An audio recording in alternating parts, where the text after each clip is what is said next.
Assalamualaikum warahmatullahi wabarakatuh. Bismillahirrahmanirrahim. Alhamdulillahi rabbil alamin. Wa bihi nasta'inu ala umurid dunya waddin. Wassalatu wassalamu ala asyrafil anbiya'i wal mursalin, Sayyidina wa habibina wa syafi'ina wa qurrati a'yunina wa maulana Muhammadin wa ala alihi wa ashabihi wa dzurriyyatihi ajma'in, amma ba'd. Ashhadu an la ilaha illallah wa ashhadu anna Muhammadar Rasulullah wa ufawwidu amri ilallah, innallaha basirum bil ibad. Hasbiyallahu la ilaha illa huwa alaihi tawakkaltu wa huwa rabbul arsyil azim. Qala Allah ta'ala fi kitabihil karim hikayatan an nabiyillahi Musa alaihi salam,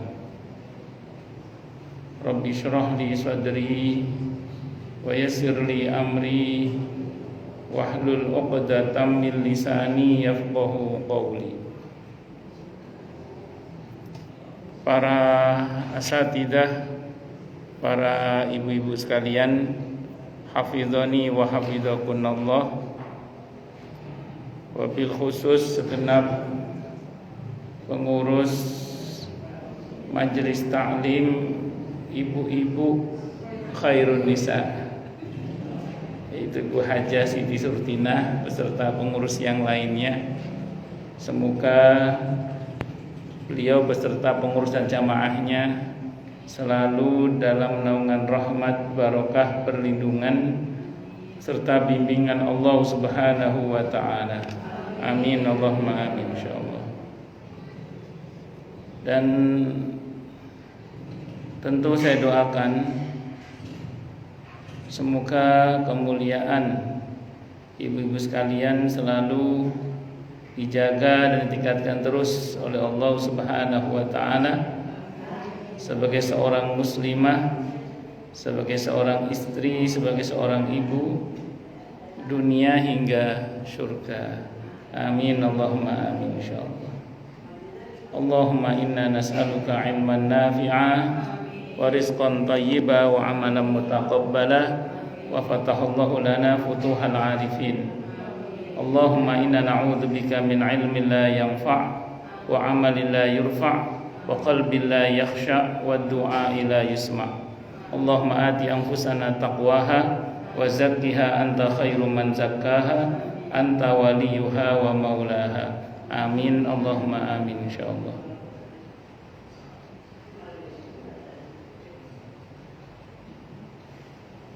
Masih melanjutkan kajian kita tentang hadis qudsi, tapi sebelumnya bersyukurlah pada Allah yang mau dan mampu dengan izin Allah hadir pada kesempatan kali ini. Karena saya sering sampaikan lumrahnya kalau hujan begini, apalagi hujan begini maksudnya ngapain nih? Tapi jenengan milih datang di majelis ta'lim ini, insyaallah. Ini insyaallah termasuk yang luar biasa. Luar biasa ini, luar biasa insyaallah. Nah, semoga untuk kita dari Allah juga pahala yang luar biasa. Amin, Allahumma amin, insyaallah. Allahu akbar. Terus ini masjid, terus hujan pula, majelis taklim pula. Nah, ini manfaatkan sambil ngaji, yang utama juga sambil berdoa kepada Allah Subhanahu wa ta'ala. Nah, ini insyaallah ini mustajabah. Nopolah hajat-hajat kita, semoga segenap harapan baik kita semua segera Allah ijabah dengan mudah, dengan mulia, dengan bahagia, dengan tanpa susah payah. Amin Allahumma amin insyaallah. Sekarang hadis qudsi yang ke-52 nggih. Hadis qudsi yang ke-52.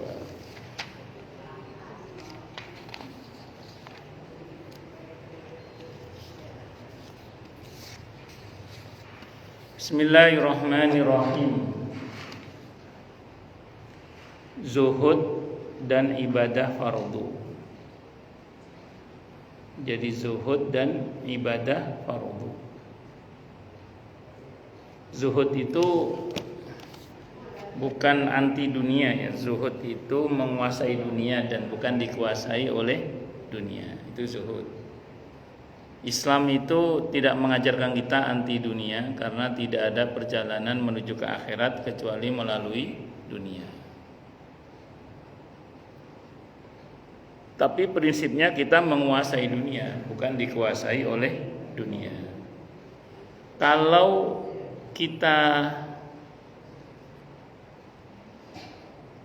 bahasanya Sayyidina Umar gini, genggamlah dunia itu di tanganmu. Jangan biarkan masuk ke dalam hati.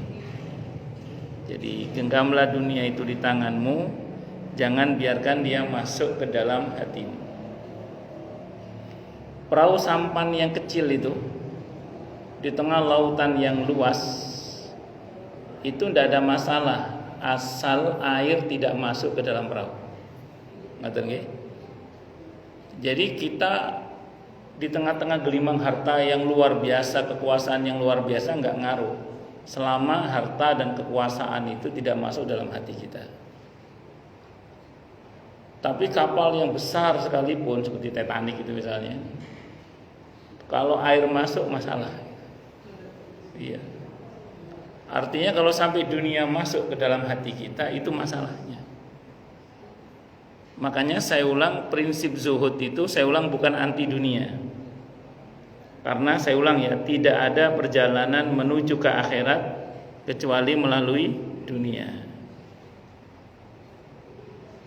Tapi bagaimana kemudian kita ini menguasai dunia dengan cara menaklukkannya untuk kita jadikan sebagai kendaraan untuk kita menuju akhirat, menuju kepada Allah Subhanahu wa taala. Malah Imam Ghazali rahimahullah itu mengatakan seseorang itu baru diketahui apakah dia zuhud atau tidak zuhud itu kalau dia kaya. Kalau kata Imam Ghazali itu. Kalau belum kaya susah mengetahuinya apa dia zuhud atau tidak. Kira-kira begini penjelasannya. Jadi kalau ada orang yang kaya raya di mana dia bisa makan apa saja dan bisa makan siapa saja setiap saat misalnya gitu. Saking kayanya itu. Tapi dia hebatnya bisa mengendalikan ambisi duniawinya dengan cara menggunakan harta itu di jalan Allah.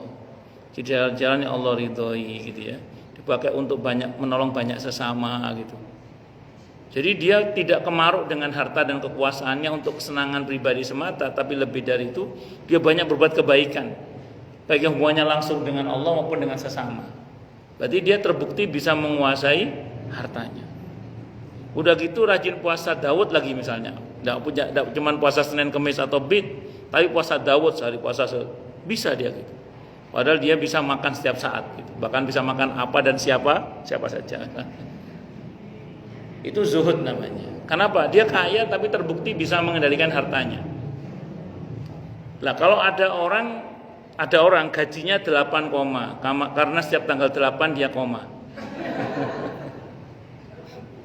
Untuk ngepaskan belanja itu, ya kan orang Bekasi gajinya tanggal 25 ya, betul ya?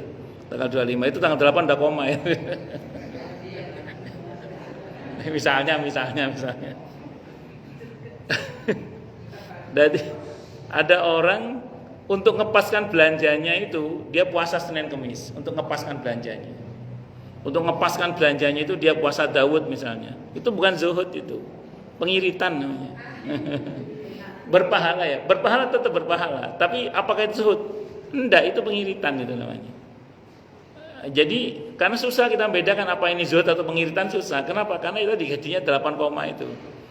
Tapi kalau dia kaya raya masih bisa begitu, itu baru luar biasa. Makanya kalau kata Imam Ghazali itu gitu. Kalau guru saya dulu berseloroh begini. Kalau mau tahu orang zuhud sama orang tidak zuhud itu gini. Orang zuhud itu di hatinya antara daun sama duit sama, rasanya di hati itu sama. Daun sama duit rasanya apa? Sama. Kalau tanya, Bu, apa ini Bu? Daun. Apa ini Bu? Duit. Udah, sama rasanya. Oh, zuhud berarti. Jadi hati itu sama, daun sama duit itu rasanya sama.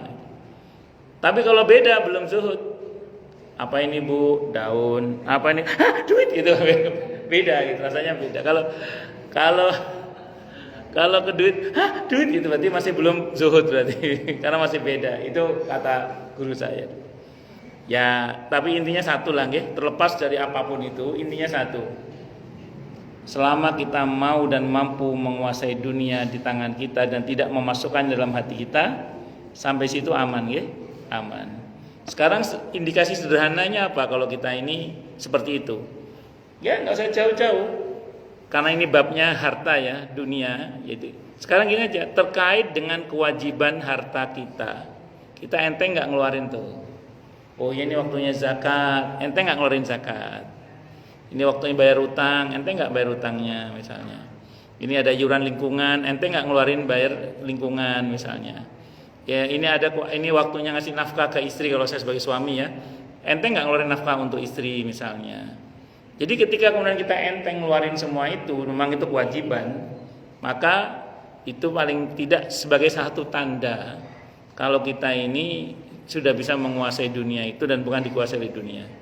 Ditambah lagi dengan sunnah-sunnah, artinya untuk masjid ada, untuk musola ada, untuk majelis taklim ada, untuk fuqara masakin ada, untuk anak yatim ada. Pokoknya kita enteng ngeluarin untuk semua itu. Kalau sampai situ insya Allah ya udah bisa diketahui bahwa kita ini tidak dikuasai oleh harta, tapi justru kita yang menguasai harta itu. Itu indikasi sederhananya lah. Nah, tentu tidak sesederhana itu, tapi paling tidak itu tanda lah. Tanda kalau kita itu tidak dikuasai oleh harta, tapi menguasai harta. Karena orang kalau dikuasai harta itu mau ngelepas itu sulit biasanya. Saya pernah cerita di sini ya. Saya pernah nonton di media sosial itu orang-orang Afrika itu kalau mau nangkep monyet itu, jadi orang Afrika pakai botol dari beling itu ditanam di tanah. Nanti di dalam tanah itu dikasih kacang. Di dalam botol itu dikasih kacang. Nah, nanti monyet itu karena ngelihat ada kacang di dalam botol, dimasukkanlah tangannya untuk ngambil kacang itu. Begitu kacang itu kena diambil, kan mau ditarik keluar kan? Tidak bisa keluar dia. Kenapa? Karena tangannya menggenggam. Sehingga orang Afrika dengan leluasa menangkap monyet itu. Padahal andai kan si monyet itu mau melepaskan kacang itu, lepas dia bisa lari. Tapi karena si monyet itu serakah, dan kita tahu monyet itu serakah, maka dia nggak mau melepasnya. Sehingga akhirnya ketangkep itu. Betapa banyak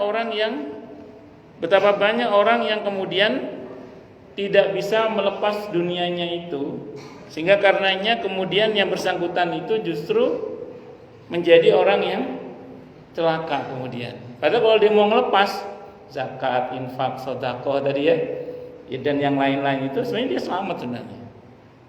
Cuman karena kemudian dia tidak mau ngelepas, berat melepaskan tadi itu, maka dia kemudian menjadi orang yang celaka. Nauzubillahi min syarri dzalik.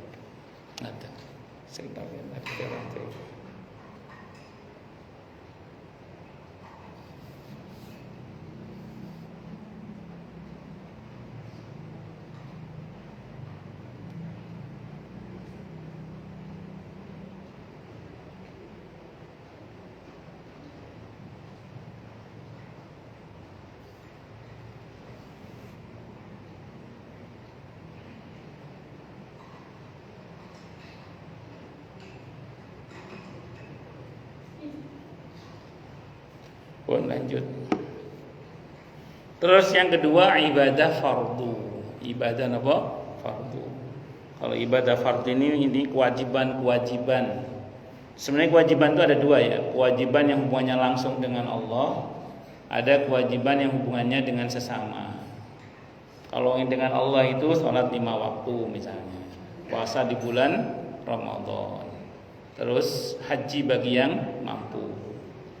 Kalau pada sesama kewajiban itu misalnya, sebenarnya zakat termasuk yang kepada Allah kewajibannya, cuman haknya untuk sesama, zakat itu. Ya rukun Islam itulah. Nah, kemudian kalau pada sesama misalnya, kalau kayak saya sebagai seorang suami harus menafkahi istri misalnya. Jenengan sebagai istri harus berbakti kepada suami misalnya. Anak harus berbakti pada orang tua harus mendidik anak-anak misalnya. Terus harus saling menghormati. Pokoknya intinya kalau pada sesama ada namanya hak dan kewajiban. Ada namanya hak dan kewajiban. Saya sering sampaikan suami punya hak. Yang hak suami itu dilindungi oleh Allah dengan kewajiban istri. Istri juga punya hak yang dilindungi oleh Allah dengan kewajiban suami. Orang tua punya hak yang dilindungi oleh Allah dengan kewajiban anak. Anak juga punya hak yang dilindungi haknya dengan kewajiban orang tua. Atasan dan bawahan juga sama Atasan punya hak yang dilindungi haknya oleh Allah dengan kewajiban bawahan. Bawahan juga punya hak yang dilindungi haknya itu oleh kewajiban atasan. Dan harus saling, nggak boleh merasa paling. Saya sering sampaikan karena bahaya kalau hanya pakai atasan nggak pakai bawahan. Makanya harus saling pokoknya. Nah, ngoten itu kewajiban pada sesama Tidak hanya kewajiban yang hubungannya dengan Allah, tapi hubungannya dengan apa tadi Bu? Sesama. Itu. Jadi jangan dikira kewajiban hanya pada Allah atau enggak. Ada banyak kewajiban pada sesama itu. Allah Subhanahu wa taala berfirman dalam hadis qudsi, "Ma taqarraba ilayya 'abdi al-mu'minu." Tidaklah mendekat kepadaku hambaku yang mukmin bimithli zuhdi fi dunya, serupa dengan zuhud seperti zuhud di dunia, wala ta'abbadani, dan tidaklah dia beribadah kepadaku bimithli ata'i ma mafaratuhu, yang sebanding dengan apa yang dia laksanakan terkait dengan apa yang aku wajibkan kepadanya. Jadi kalau terjemah lepasnya, tidak ada amalan yang mendekatkan diri seseorang hamba mukmin kepadaku seperti zuhud dunia, dan tidak ada amal ibadah pun yang mendekatkan diri kepadaku seperti menunaikan apa yang kufardukan kepadanya. Nah, saya terangkan insyaallah.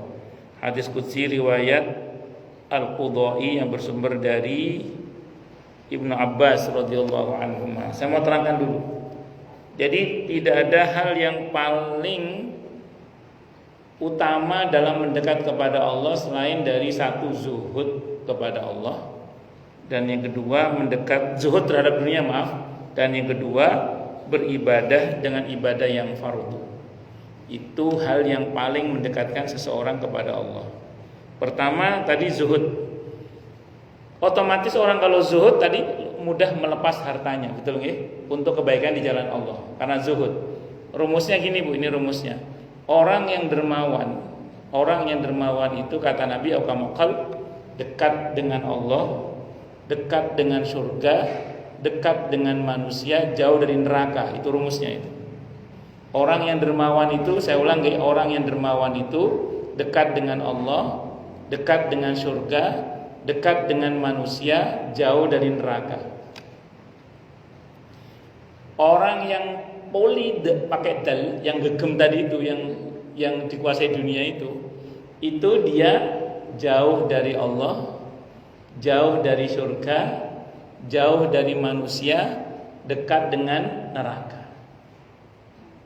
Saya ulang ya, kalau orang dermawan itu dalam Islam dekat dengan Allah, dekat dengan surga, dekat dengan sesama manusia ya, dan jauh dari neraka. Itu kalau orang dermawan. Kalau orang poli pakai dal, itu jauh dari Allah, jauh dari surga, jauh dari manusia, dekat dengan neraka. Allahu Akbar.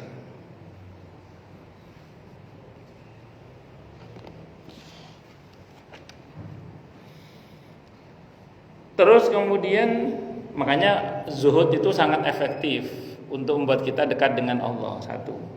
Yang kedua, ibadah-ibadah fardu. Nah, ibadah-ibadah fardu itu juga sangat mendekatkan kita kepada Allah. Makanya gini Bu, di dalam Islam itu ada namanya fikih aulawiyat, fikih prioritas. Jadi kita harus tahu mana yang paling utama di antara yang utama. Jadi kita harus tahu mana yang paling utama di antara yang utama. Jangan sampai kita ini, kalau kata para ulama, kena talbis iblis, kena tipu daya iblis. Di antara tipu daya iblis itu adalah, kalau kata Ibnu Jauzi, kita dibuat sibuk dengan yang utama, secara bersamaan dia tinggalkan yang lebih utama. Contoh. Tahajud ngejos subuh kesiangan. Tahajud itu utama.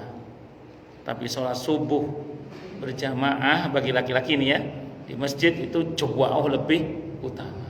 Kalau ibu bebas, enak kalau ibu. Tapi bagi laki-laki itu jauh lebih utama. Sholat subuh di awal waktu berjamaah di masjid. Masya Allah. Nah sampai sini ada kisah, ada riwayat tentang Sayyidina Umar radhiyallahu an selesai sholat subuh.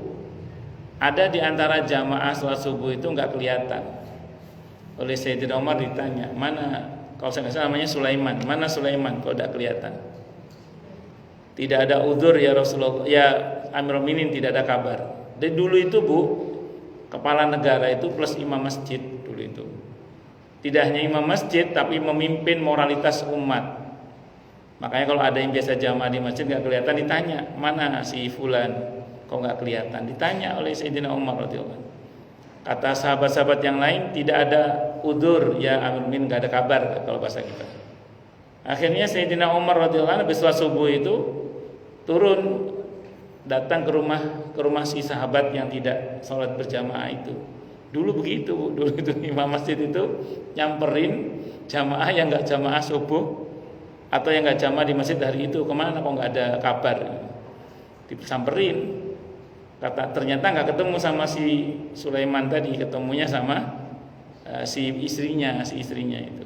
Ditanya oleh Sayyidina Umar radhiyallahu anhu, Bu, kemana suamimu kok nggak kelihatan jamaah sholat subuh itu? Begitu dulu itu Bu. Jadi kalau nggak kelihatan itu ditanya, sehingga kemudian ada perhatian gitu loh. Imam itu begitu dulu itu. Apa jawaban istrinya? Suami saya ya Amirul Mukminin semalam suntuk tahajud.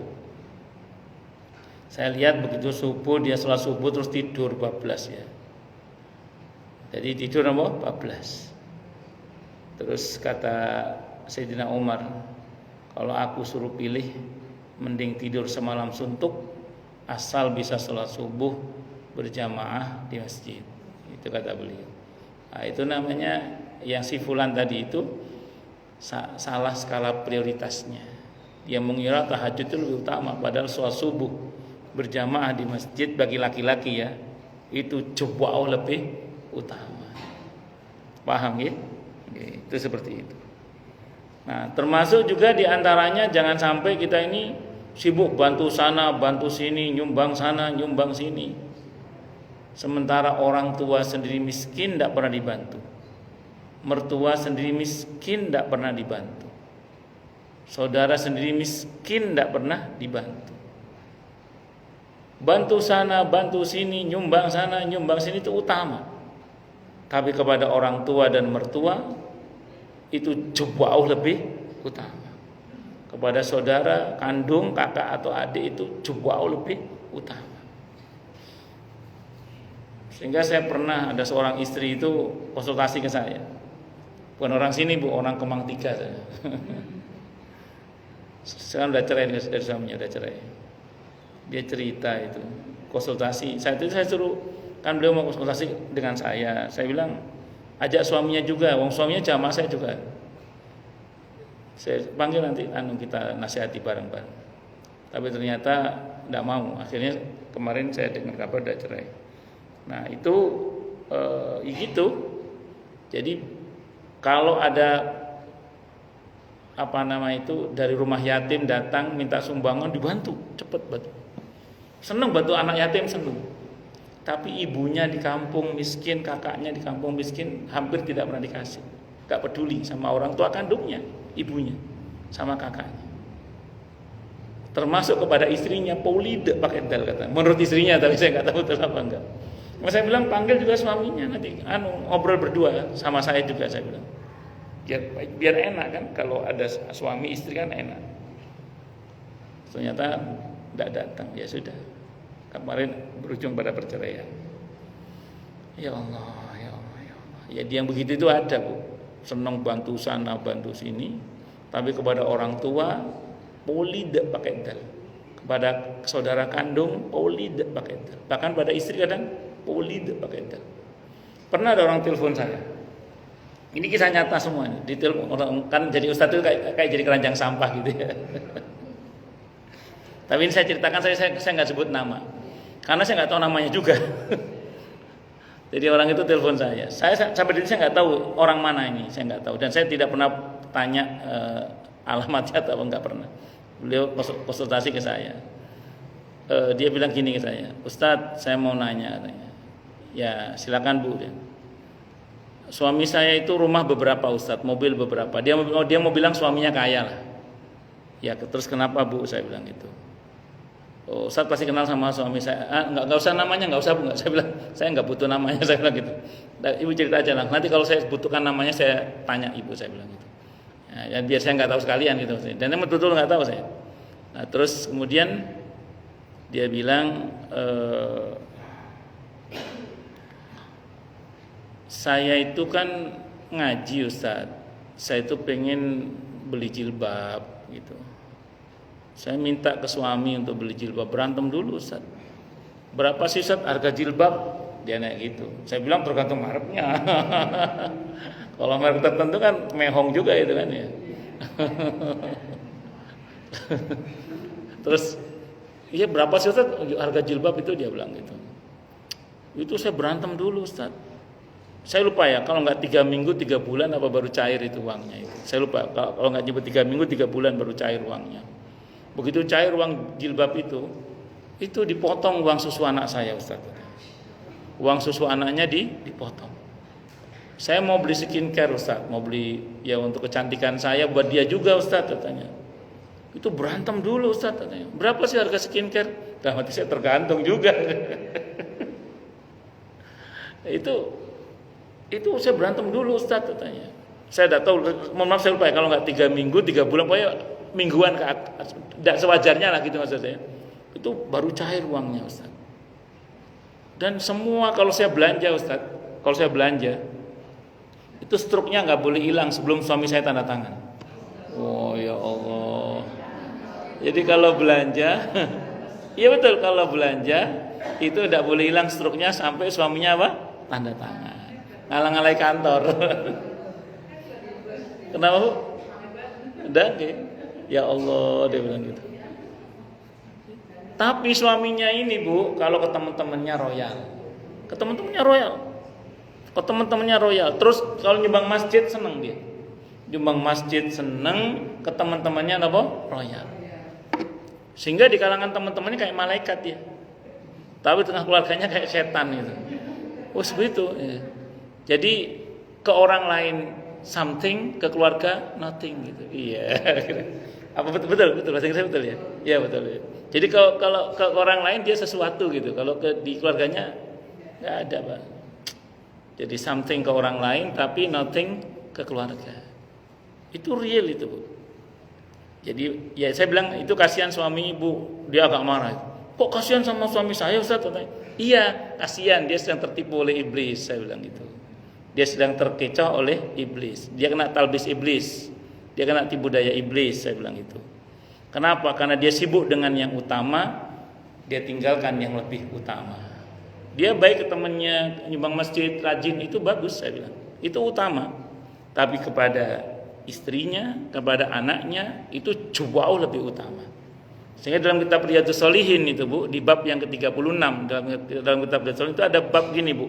Infak kepada karib kerabat itu pahalanya lebih utama daripada infak fisabilillah. Kenapa? Karena kalau kepada karib kerabat itu ada dua pahala. Pertama pahala sedekah itu sendiri, yang kedua pahala atau pahala infak, yang kedua pahala silaturahim. Itu. Apalagi kepada orang tua, itu lebih gede lagi pahalanya. Nah, cuman kan begini, mohon maaf ya. Karena ke istri itu tiap hari, jadi nganggapnya kayak nggak ada pahalanya gitu loh.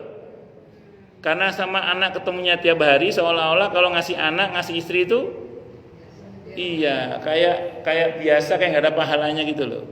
Padahal yang dia anggap biasa itu justru nilai pahalanya luar biasa. Ada banyak orang yang salah beranggapan dengan satu yang dalam agama sangat bernilai sebenarnya, tapi diremehkan hanya gara-gara karena setiap saat ketemu itu. Padahal pada yang setiap saat ketemu itu justru ada nilai pahala yang sangat luar biasa. Itu kalau orang Jawa nyebutnya nguber uceng kelangan delek itu. Ngejar ikan kecil kehilangan ikan besar. Allahu Akbar. Bisa dimengerti nggih? Nah, itu seperti itu. Allah Subhanahu wa taala telah memberitahukan kepada kita bahwa tidak ada suatu amalan pun dari seorang mukmin yang senantiasa berusaha taqarrub dan mendekatkan diri kepadanya yang setara dengan melakukan zuhud di dalam dunia, yakni merasa benci kepada kemewahan dunia serta menahan diri dari kesenangan hidup dunia.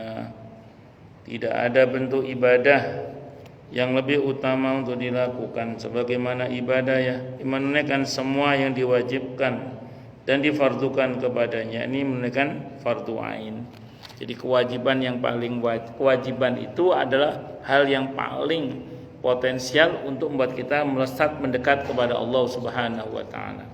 Terutama fardu ain. Nah, kalau hubungannya dengan sesama kewajiban-kewajiban yang pokok dari seorang manusia kepada manusia yang lainnya. Orang yang beribadah belum tentu dapat melakukan zuhud, dan orang yang zuhud tidak akan bernilai di sisi Allah apabila tidak beribadah. Oleh karena itu, diharapkan orang yang beribadah dapat meningkatkan dirinya untuk melakukan zuhud sehingga ia dapat mencapai derajat insanul kamil, yaitu orang yang beribadah dengan ikhlas jauh dari riya. Sedangkan akhlak dan budi pekerti benar-benar tidak tergoda atau terganggu oleh dunia atau syaitan. Di antara zuhud dan penunaian fardu memang ada jalan yang erat. Namun pada hadis ini, pada hadis di atas tekan pada zuhud. Ya umumnya sih kalau orang nggak terpengaruh oleh dunia dan tidak menjadikan sebagai tujuan, pasti dia orientasinya akhirat, itu aja. Kalau kita sederhanakan gini Bu, orang yang zuhud pasti orientasinya akhirat, gitu aja lah. Dan biasanya justru yang menjadi penghalang untuk orang beribadah kepada Allah itu justru ketika orang itu orientasinya duniawi, justru. Yang melalaikan kan dunia, yang melalaikan, bukan akhirat kan. Jadi yang melalaikan itu dunia, bukan akhirat. Sehingga karenanya kemudian seseorang itu akan menjadi lalai kalau dunia adalah tujuannya. Tapi kalau akhirat yang tujuannya, dia tidak akan lalai dalam hal ini. Saya kira itu Bu yang bisa saya sampaikan. Semoga bermanfaat. Silakan Bu yang mau tanya dulu. Tanya, protes, marah boleh, silakan. Monggo. Saya takutnya kemalaman ini. Ibu-ibu ditunggu bapak-bapak. Monggo silakan. Yang mau tanya, protes, marah boleh. Oke, monggo Bu Isu.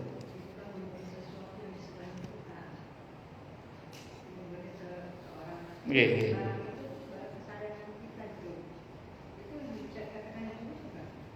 Bagus. Prinsipnya begini. Kalau di dalam Islam itu ketika kita bisa berbagi dengan sesuatu yang kita sukai, tidak harus yang paling kita sukai, itu sudah dinilai bagus. Kalau bahasa Al-Qur'annya, lan tanalul birra hatta tunfiqu mimma tuhibbun. Engkau sekali-kali tidak akan mencapai kebaikan yang sempurna hingga menginfakkan apa yang engkau cintai, bukan yang paling ya. Kalau sanggup memberikan yang paling, lebih luar biasa lagi kalau begitu. Lebih luar biasa lagi. Nah, Ketika seseorang selalu mengeluarkan yang baik, syukur-syukur yang terbaik, dan dia selalu begitu, berusaha untuk begitu, insya Allah itu tanda-tanda ada benih-benih zuhud dalam hatinya. Dari mana kita tahu? Dari kisah Qabil dan Habil. Qabil dan Habil itu ketika disuruh oleh Allah untuk kurban, yang diterima yang Habil. Kenapa yang Habil diterima? Karena Habil berusaha mengeluarkan tidak hanya yang baik, bahkan yang terbaik. Qabil berkorban juga, tapi tidak diterima oleh Allah. Kenapa? Karena dia sengaja memilih yang terburuk. Ya, jadi dia mampu mengeluarkan yang baik, tapi sengaja dikeluarkan yang buruk. Nah, sampai sini kita bisa tahu ya, ini soal mentalitas. Yang pertama betul-betul dermawan Habil itu, sementara Qabil ini walaupun dia mengeluarkan, tapi sebenarnya dia pelit sebenarnya. Kenapa? Karena dia keluarkan yang buruk, yang jelek, padahal dia mampu memberikan yang baik. Saya kira itu, wallahu a'lam bishawab. Makanya dalam Islam itu kalau kita sanggup mengeluarkan yang baik, kok sengaja mengeluarkan yang buruk, kok sengaja, maka itu belum dinilai dermawan sebenarnya. Tapi kalau kita memang mampunya itu beda bab. Ya saya mampunya cuman ini ya, beda bab mampunya memang itu. Tapi kalau dia mampu mengeluarkan yang baik tapi sengaja mengeluarkan yang jelek, maka itu adalah sebuah ketercelaan kalau dalam Islam yang saya pahami. Wallahu a'lam bishawab. Kecuali memang orang nyari yang jelek, kan ada orang ke kita memang cari barang-barang bekas. Ya itu beda bab kalau itu. Ada lagi yang lain, silakan. Jelas semua nih? Atau tidak jelas semua?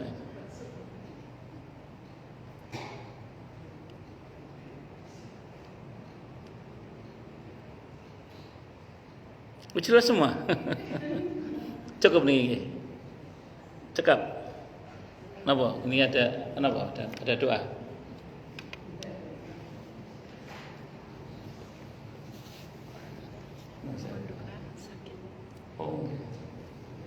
Mohon doa untuk kesembuhan Ibu Ning, Ibu Ris binti Fulan, terus Ibu Rinanda Endika Putri, Ananda Putri, Ibu Rinanda nih. Ananda Rinanda Endika Putri binti Ermansyah Adi Wijaya nggih. Kita doakan dengan suratul Fatihah. Karena Al-Fatihah itu ruqyah, Al-Fatihah itu doa. Saat kita baca wa iyyaka nasta'in, Allah berfirman dalam hadis qudsi, wali abdi ma sa'ala, bagi hambaku terserah dia meminta apa saja. Kita mohon kepada Allah untuk dua orang ini, Ibu Ning dan Ananda Rinanda ini, dan siapapun di antara kita dan keluarga kita yang sakit juga, semoga Allah anugerahi lekas pulih kembali, shihah wal afiyah kembali, panjang umur yang mubarakah dalam ketaatan kepada Allah dan Rasulnya Muhammad sallallahu alaihi wasallam. Syafahumullah syifaan ajilan la ba'sa tahurun. Allahumma shfina anta syafin la shifa illa shifauka shifaan la yughadiru saqaman. Al-Fatihah. A'udzubillahi minasyaitonir rajim. Bismillahirrahmanirrahim. Alhamdulillahi rabbil alamin. Ar-Rahmanir Rahim. Maliki yaumiddin. Iyyaka na'budu wa iyyaka nasta'in. Ihdinas siratal mustaqim. Siratal ladzina an'amta 'alaihim ghairil maghdubi 'alaihim waladdallin. Amin. Baik, asyhadu an la ilaha illallah wa asyhadu anna Muhammadar Rasulullah. Kita tutup kajian kita dengan hamdalah. Alhamdulillahirabbil alamin. Semoga kajian kita bisa bermanfaat, mubarakah fi dini wa dunya wal akhirah, untuk kita, keluarga kita dan seluruh umat Islam semuanya.